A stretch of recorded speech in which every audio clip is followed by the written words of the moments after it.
Vamos con la enseñanza. Aprendamos del mejor. Seguimos con esto, ya vamos a terminar. Pero hoy vamos a ver la segunda epístola de Pablo a Timoteo. Segunda de Timoteo. Ahí tenemos también una oración que hace Pablo. Si ustedes recuerdan, la semana pasada yo les dije que Pablo escribió esta segunda carta a Timoteo en su último encarcelamiento de Roma. Eso quiere decir el encarcelamiento del cual ya no salió vivo, ¿no? Ahí fue ejecutado en ese segundo encarcelamiento de Roma.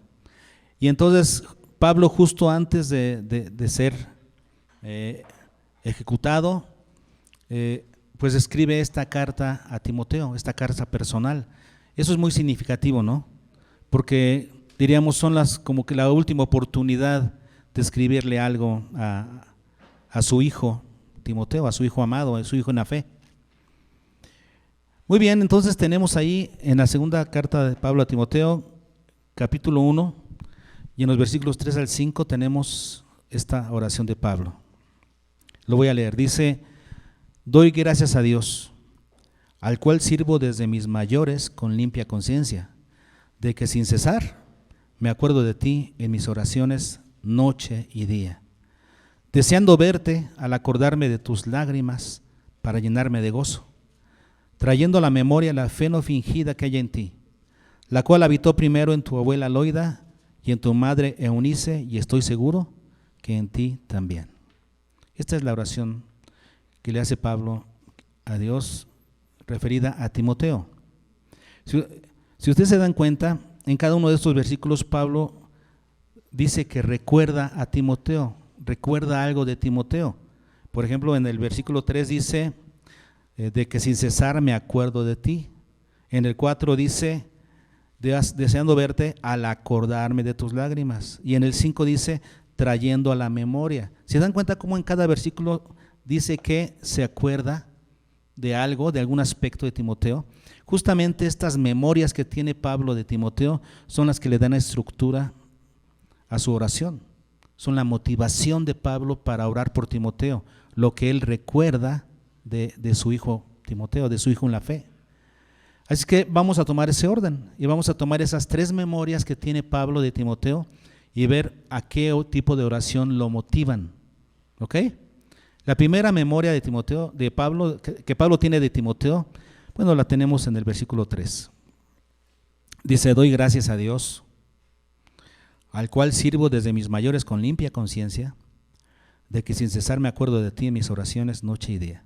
¿Qué es lo que Pablo está diciendo aquí simplemente? Está diciendo que le da gracias a Dios cada vez que se acuerda de Timoteo, pero cada vez que se acuerda de él en sus oraciones, lo hace sin cesar. O sea, siempre se acuerda de él y siempre está orando por él. Eso nos deja ver, en primer lugar, que esta es una característica de Pablo, que siempre, sin cesar, se acuerda de sus consiervos, de las iglesias, en este caso de su hijo en la fe, Timoteo. Entonces siempre se acuerda, una característica muy importante de él, ¿no? Que es digna de ser imitada, porque nosotros nos acordamos de los hermanos, nos acordamos de los siervos de Dios, nos acordamos de nuestros colaboradores en el ministerio, de la iglesia, nos acordamos para orar por cada uno de ellos. Una característica de Pablo es que siempre que ora, siempre se acuerda, y es algo que hemos visto en los otros pasajes también, ¿no? En cada una de las cartas que hemos visto, Pablo siempre que se acuerda, siempre que ora, se acuerda en sus oraciones de tal iglesia, en este caso de Timoteo. Lo que aprendemos aquí es que este es un hábito en Pablo, sin cesar acordarse, dando gracias por la vida de Timoteo.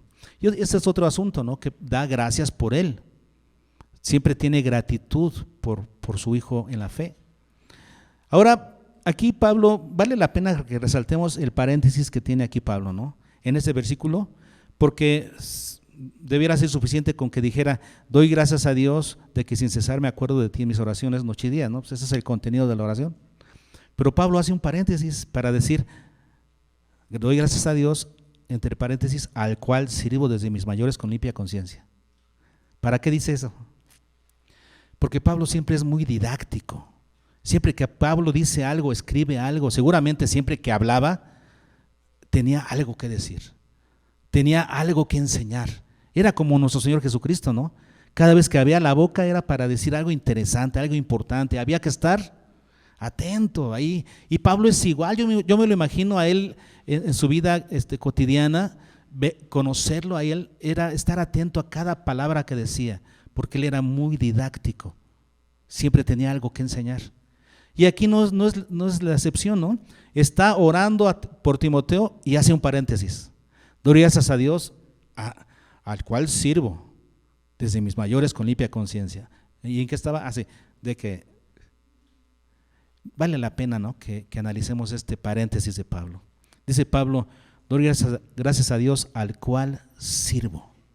Al cual sirvo. Pero esta palabra sirvo, hermanos, no es la palabra doulos, que significa esclavo, no tiene que ver con eso. Tampoco es la palabra diáconos, de donde también se traduce muchas veces como ministerio o servicio. No, esta es la palabra griega latreuo, que significa jornalero. O sea, viene de la palabra latris, que significa aquel que trabaja por un jornal diario, aquel que trabaja todos los días por un jornal. ¿Cuál es el sentido, el enfoque de esta palabra, latreuo? Que Pablo ve el ministerio como una ocupación, como un oficio, como una profesión. No lo ve como algo para entretenerse un ratito o por una temporada y después dejarlo. Él no lo ve así. Él ve el ministerio, el servicio a Dios, como una profesión, como un oficio, como una ocupación. Y así tenemos que verlo. Si ustedes se anotaron en algún área de servicio, tendrían que ver el servicio a Dios, el ministerio para Dios, así, como algo, como una ocupación permanente, no como algo de una temporada, mientras no tengo nada que hacer, o mientras no me canse. El día que me canse y me bote, puedo botarlo todo, dejarlo todo. No, eso no es servir a Dios. Para servir a Dios tiene que ser ver el ministerio como una ocupación. ¿Ok? Es lo primero que está aquí muy interesante. Y después Pablo sigue diciendo, al cual sirvo, ¿verdad?, como un oficio, como una profesión. Dice, desde mis mayores. ¿Qué significa desde mis mayores? Pues desde mis progenitores, desde mis antepasados. Eso quiere decir que Pablo veía este servicio a Dios desde que él estaba en el judaísmo. Acuérdense que él, cuando perseguía a la iglesia, creía que estaba sirviendo a Dios. Tenía celo por Dios, un celo equivocado, pero un celo por Dios. Él servía a Dios desde su juventud y por eso se hizo un estudioso de la ley y se hizo un fariseo, porque él desde sus mayores dice, desde mis progenitores, desde mis antepasados, sirvo a Dios. ¿Y cómo lo hago? Con limpia conciencia. Eso quiere decir, mi conciencia no me acusa de que no he hecho algo cuando debía hacerlo. ¿Cuántos de ustedes sentían hoy que tenían que hacer algo y no lo hicieron?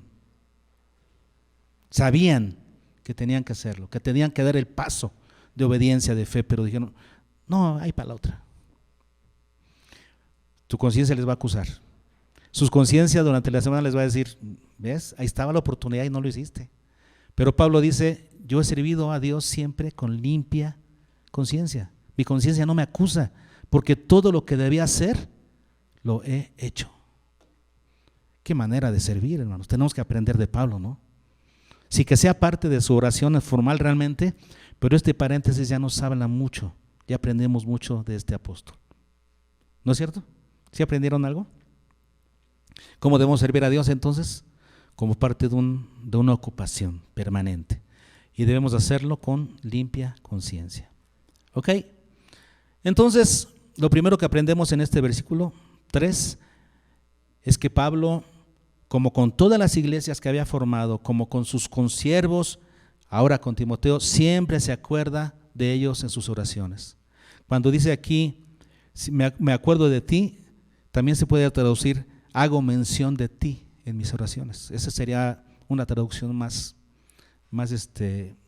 acertada. Siempre hago mención de ti en mis oraciones. No es que me acuerdo nomás, es que hago mención. Quiere decir, menciono algo de ti. Y luego dice, en mis oraciones, la palabra oraciones es la palabra diegesis, que significa ruegos. En sus peticiones, en sus ruegos.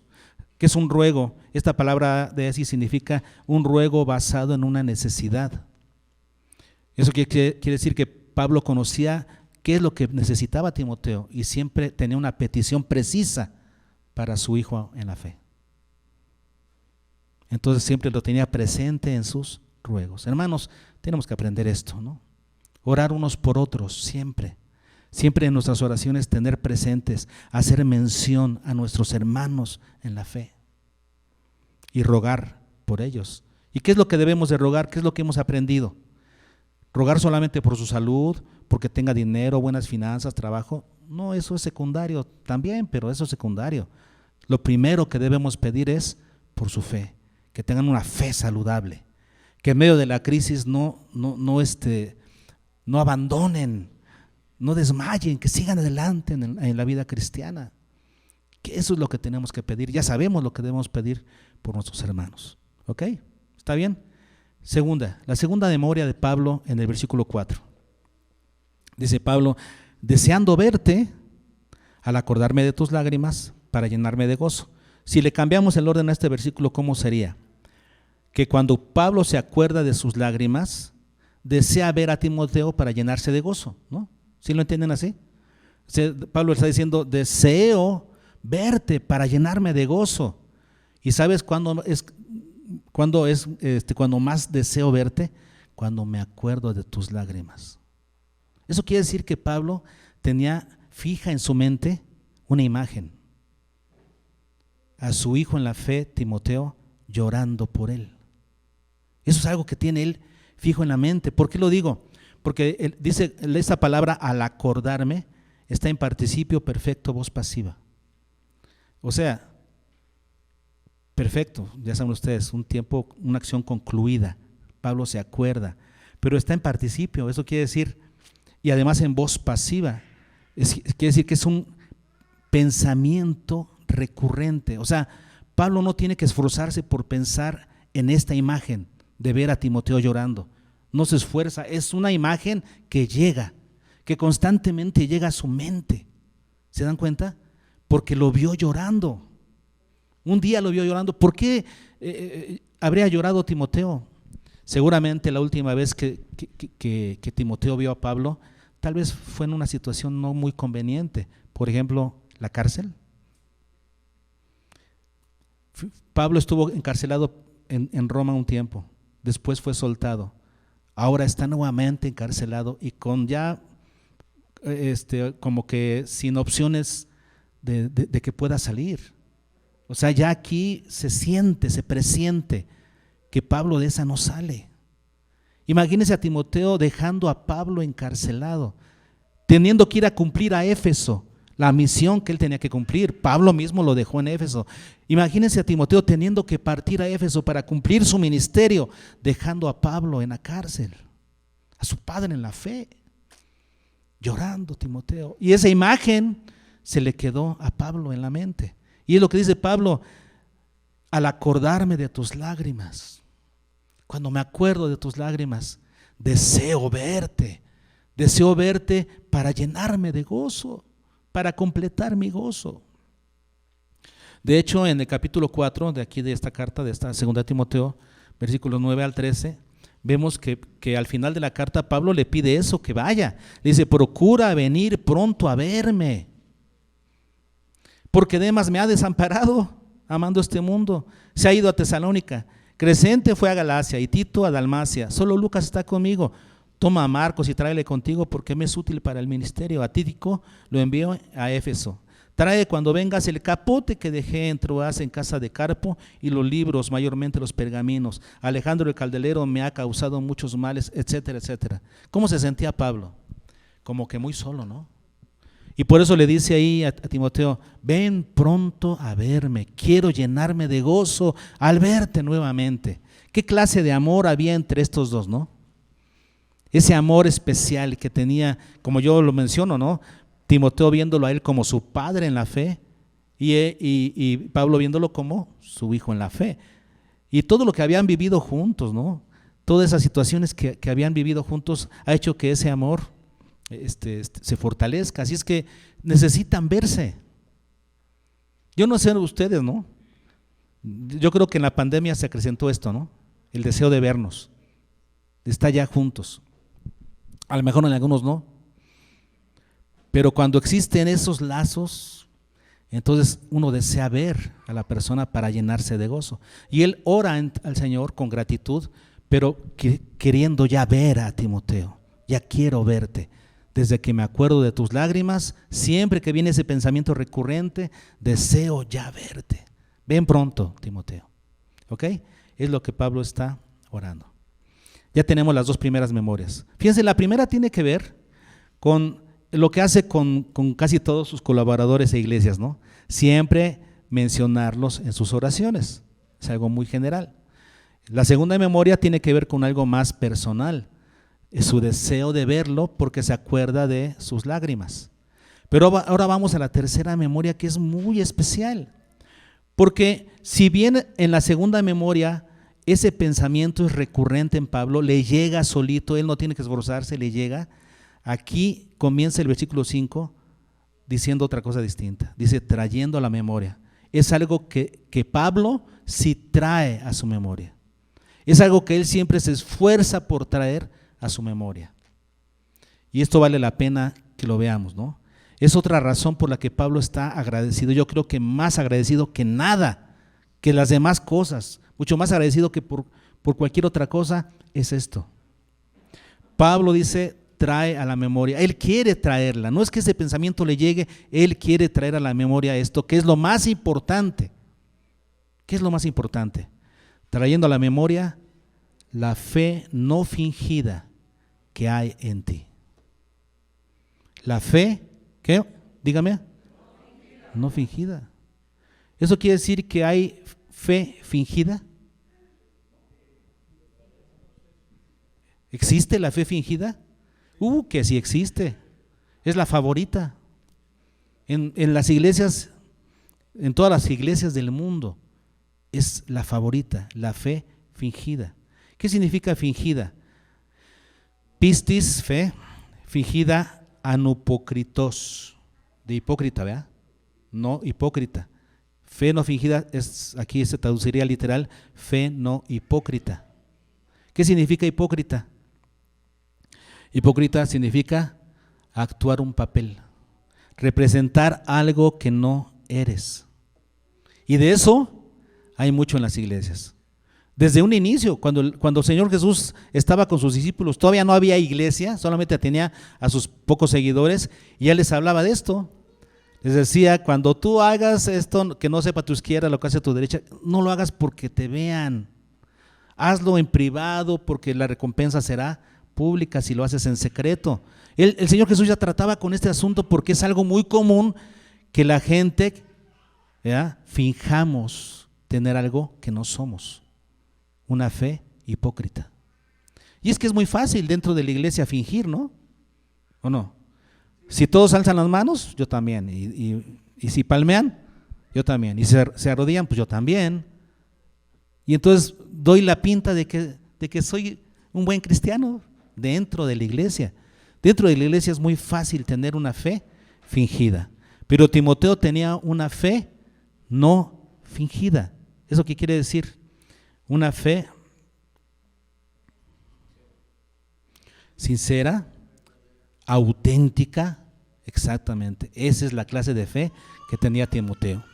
La fe fingida, hermanos, puede ser voluntaria por alguien que quiere engañar, que se viste de oveja cuando realmente es un lobo. Lo puede hacer voluntariamente para engañar, pero también muchas veces se da esta fe fingida involuntariamente, como algo aprendido. Porque lo que aprendimos, y sobre todo voy a hablar aquí a los que tienen años en iglesia, que nacieron en cuna cristiana, ¿no? Porque yo nací en cuna cristiana, y lo que uno adquiere es cultura cristiana. Uno no es cristiano, uno tiene cultura cristiana. Eso quiere decir, sabemos qué hacer dentro de la iglesia, sabemos cómo comportarnos, sabemos cómo participar en los ministerios y pareciera que somos cristianos, pero no lo somos. Tenemos cultura cristiana, pero no somos cristianos.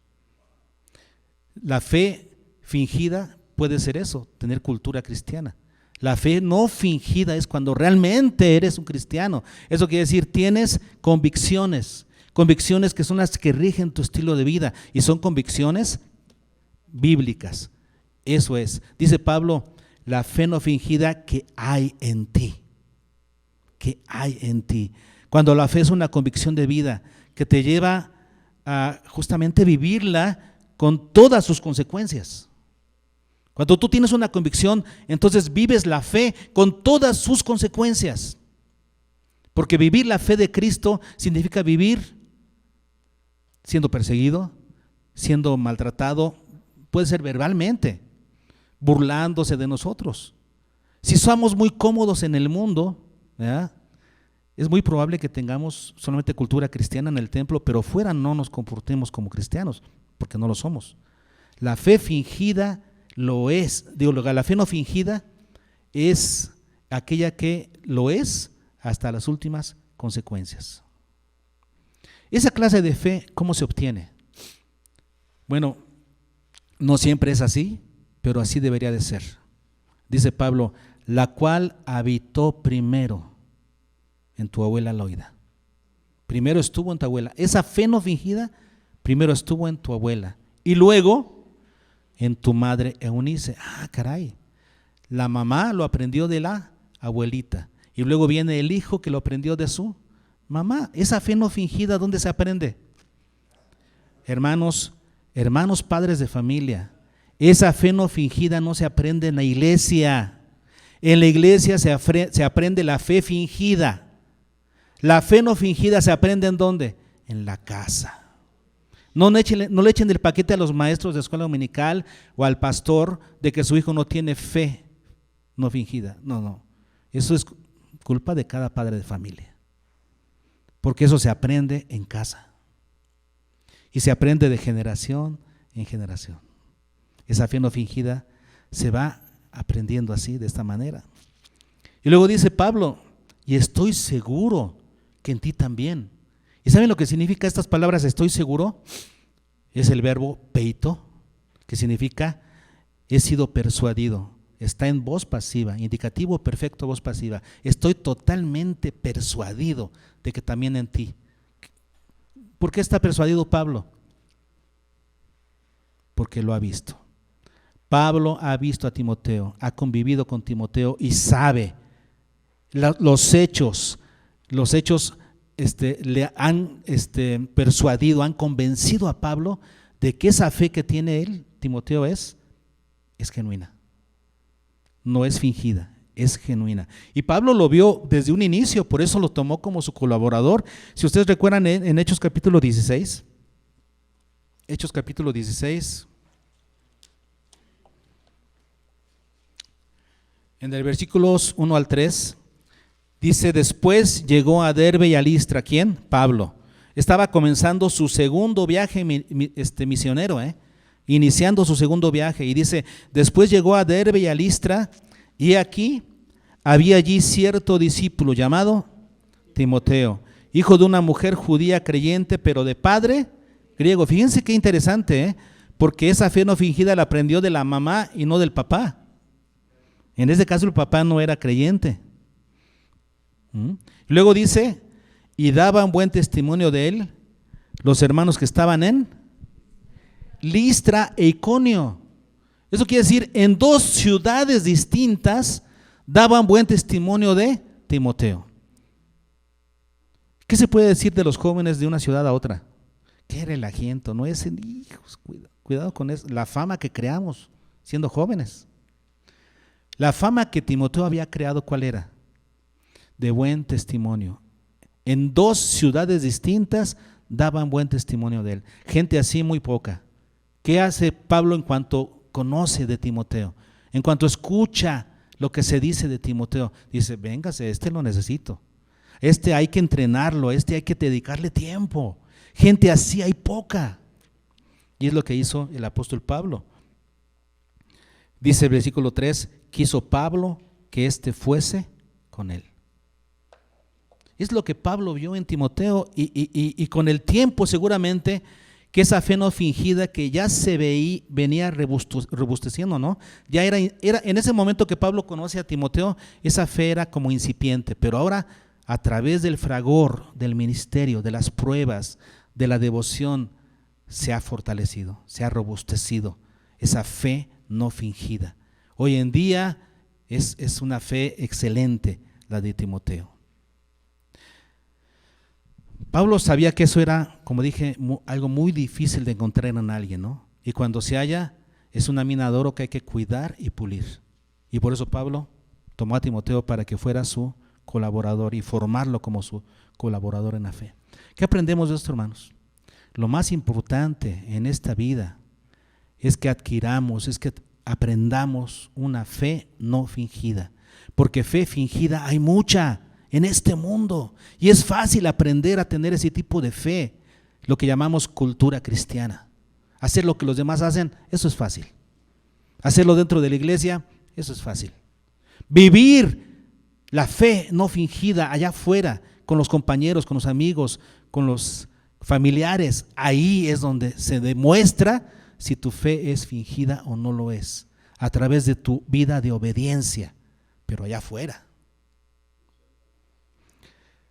Es lo más importante para formar en nosotros, para que podamos ser un modelo para nuestros hijos. ¿Quieres que tu hijo tenga una fe no fingida? ¿Qué tienes que hacer, papá? Tenerla tú. Si tú no la tienes, ¿cómo la vas a formar en tus hijos? Imposible. Padre de familia, madre de familia, necesitas crear una fe no fingida en ti primero, que tus hijos vean que tú eres verdaderamente un siervo de Dios, un cristiano hecho y derecho, cuando estás en la casa y cuando estás en la calle, cuando estás con tus amigos, cuando estás afuera, por las palabras que dices, por las cosas que persigues, por las decisiones que tomas, que sepan que tú verdaderamente tienes una fe no fingida. Y cuando ellos lo ven en ti, entonces ellos lo asimilan. Saben de lo que se trata este asunto. En este mundo, hermanos, hay muchos sucedáneos. ¿Saben lo que significa sucedáneo? ¿Alguien sabe? Y se los voy a decir, porque en el canto que vamos a entonar ahorita al final, ustedes van a ver la letra, en un precoro, ustedes van a ver esa palabra y van a decir, ¿y eso con qué se mastica? Sucedáneo significa, ahí les va la definición, algo con propiedades parecidas pero de menor calidad, ¿sí? O sea, usado para suplir a un original. Es una imitación de peor calidad que el original. Eso es un sucedáneo, ¿está bien? Algo que se usa para sustituir a otra cosa, pero que es de menor calidad, no es el original. Por ejemplo, unos tenis, ¿no? Tú vas y buscas unos tenis y dices, estos son de marca. ¿Cuál marca? Se ve que es un clon. Y tú crees que vas a tener la misma calidad y no la tienes, no es la misma calidad. No te puede ofrecer lo mismo, ¿por qué? Es de menor calidad, es un sucedáneo. ¿Ya lo tienen? Un sucedáneo. Hermanos, en la fe existen muchos sucedáneos. Ofertas que nos llegan de rebajar nuestra fe, anunciándonos que es lo mismo, que vamos a obtener el mismo beneficio de parte de Dios con una fe diluida, con una fe light. ¿Vas a obtener lo mismito de Dios? No vas a obtener lo mismo, claro que no. Es una fe fingida. Si quieres obtener el beneficio completo, necesitas tener una fe no fingida. Si te vende la idea de un cristianismo light, sin esfuerzo devocional, sin compromiso, sin servicio, sin el servicio que demanda el evangelio para tu vida. Centrando, fíjense, el sucedáneo te invita a centrar tu amor, fíjense, fuera de la cruz. Eso siempre va a suceder en la fe, que centres tu amor fuera de la cruz, que tu amor por Dios sea por lo que te da, sea porque te da casa, porque te da comida, por lo que te da. Y el día que te deja de dar, ¿qué sucede? Te enojas con él y ya no tienes fe. Eso es un sucedáneo. Cuando buscas a Dios por los beneficios. fuera de la cruz y centrado en ti como el epicentro, como lo más importante. Lo más importante es mi felicidad. Ese es un sucedáneo. Está sustituyendo la cruz por algo, por otra cosa que no está bien. Y así tenemos supuestos cristianos que no aman a Dios, que se aman a sí mismos y que buscan satisfacción personal. No fundan su amor en Dios. La pregunta para nosotros es, ¿tienes una fe así, sin fingimiento? ¿Una fe fundada realmente en el amor a Cristo, en la cruz de Cristo? Recuerdo la escena de cuando a Martín Lutero lo enjuiciaron. ¿Se acuerdan de ustedes? Porque había puesto las 95 tesis ahí en las puertas de esa universidad, acusando a la Iglesia Católica por muchos malos manejos que tenían, muchos abusos. Y él puso 95 tesis y luego, como él era monje, lo llamaron a juicio y le dijeron: retráctate de eso que pusiste, retráctate de eso. Y ahora yo pienso, si él hubiera pensado en sí mismo, en los problemas que le venían por defender la sola fe en Cristo, si él hubiera pensado en sí mismo, se hubiera retractado. Pero vean la respuesta de Martín Lutero. Él dijo: mi conciencia está sujeta a la palabra de Dios y no puedo ni quiero retractarme por no ser digno de un cristiano ir contra su conciencia. Así que Dios me ayude, pero no me retracto. ¿Qué palabras? Mi voluntad, mi conciencia está sujeta a la palabra de Dios. Esa es una fe genuina, hermanos. Esa es una fe genuina. ¿Tú tienes cultura cristiana o tienes fe genuina? ¿Es una fe fingida o es una fe auténtica? Si es auténtica, es inquebrantable. Es una fe no adulterada. Así es. Hermanos, esto es lo que necesitamos. Orar por esa clase de fe en nosotros y en los nuestros. Si eres padre, en ti primero, y después formarla como cosa primordial en tus hijos. Tú no quieres hijos con cultura cristiana.